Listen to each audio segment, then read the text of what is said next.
চলে এলাম বন্ধুরা আপনাদের মাঝে আবার একটা নতুন ভিডিও নিয়ে। নমস্কার, আমি সবিতা, ওয়েস্ট বেঙ্গল, ইন্ডিয়া। বন্ধুরা, অনেক রকম তো ডিমের কারি খেয়েছেন। কোনো দিন কি এই রকম ডিমের কারি খেয়েছেন? যদি না খেয়ে থাকেন তাহলে আমার ভিডিওটা প্রথম থেকে লাস্ট পর্যন্ত দেখতে থাকুন। আর বন্ধুরা, বাড়িতে ঝটপট করে বানিয়ে নিন। আর এই দেখুন বন্ধুরা, তার জন্য এখানে আমি একটা আনারস নিয়েছি। আর আনারসটা দেখতে দেখুন বন্ধুরা, একদম পাকা আনারস। আনারস দেখলেই জিভে জল চলে আসে। আনারসটাকে আমি সুন্দর করে কেটে নেব। এই দেখুন বন্ধুরা, আনারসটাকে আমি সুন্দরভাবে কেটে নিচ্ছি। আর এগুলোকে ছোট্ট ছোট্ট টুকরো করে নিয়েছি। এই দেখুন বন্ধুরা, পুরো আনারসটা না, আমি কিছুটা পরিমাণ যেমন আমার লাগবে সেই রকম টুকু আমি কেটে নিয়েছি ছোট ছোট করে। আর এগুলোকে একটা মিক্সিং জারের মধ্যে আমি দিয়ে দিচ্ছি।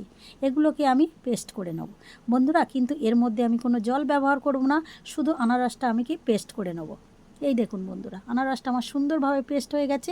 এটাকে একটা বাটির মধ্যে ঢেলে আমি একটা সাইডে রেখে দিলাম।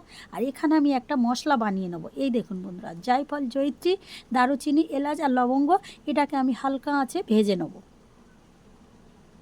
এটাকে আমি একটা কড়াইয়ের মধ্যে দিলাম। আর এটাকে নেড়ে চেড়ে আমি হালকা করে ভেজে নেব।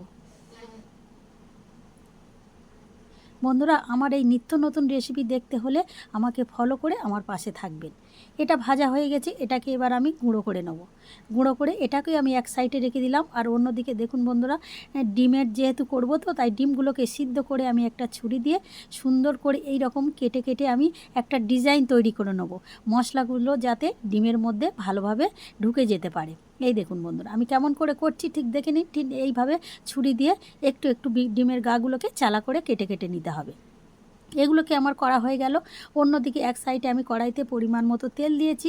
আর এখানে দিয়েছি শুকনো লঙ্কা ফোড়ন দিয়ে একটু নেড়ে চেড়ে লঙ্কাটা যখন আমার ভালোভাবে একটু ভাজা ভাজা হয়ে যাবে, তখন এর মধ্যে আমি দিয়ে দেবো আদা রসুনের পেস্ট। দিয়ে দিলাম 2 চামচ আদা রসুন পেস্ট। আর দিয়ে দেবো পেঁয়াজ বাটা। এখানে আমি 2 চামচ পেঁয়াজ বাটাও দিয়ে দিলাম। দিয়ে একসাথে এবার আমি নাড়তে থাকবো যতক্ষণ না আমার একটা কাঁচা গন্ধ চলে যায়, ততক্ষণ আমি এইভাবে তেলের মধ্যে নাড়তে থাকবো। যখন সুন্দরভাবে আমার কষানো হয়ে যাবে, এর মধ্যে দিয়ে দেবো স্বাদ মতো চিনি আর দিয়ে দেবো স্বাদ মতো লবণ। দিয়ে আবার একটু আমি নেড়ে চেড়ে এটাকে আর একটু আমি কষিয়ে নেব। এরপরে দিয়ে দেবো আমি 2 থেকে 3 চামচ টক দই। টক দইটা দিয়ে আবার আমি সুন্দরভাবে এটাকে কষাতে থাকবো। টক দইটা দিয়ে আমি কিছুক্ষণ এইভাবে কষিয়ে নেব।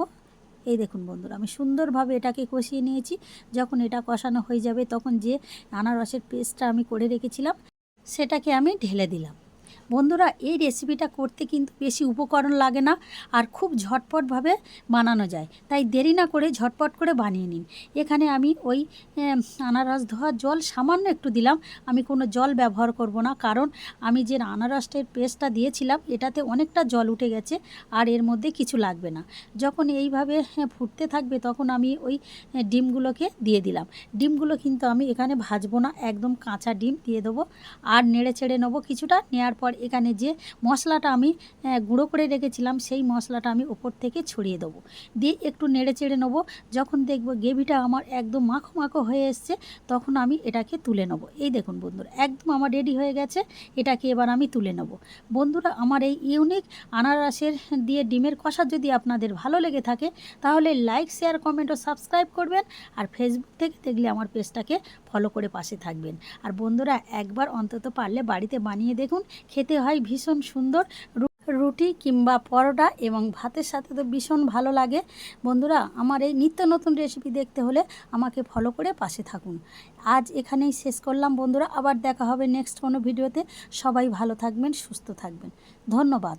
Tata, bye bye.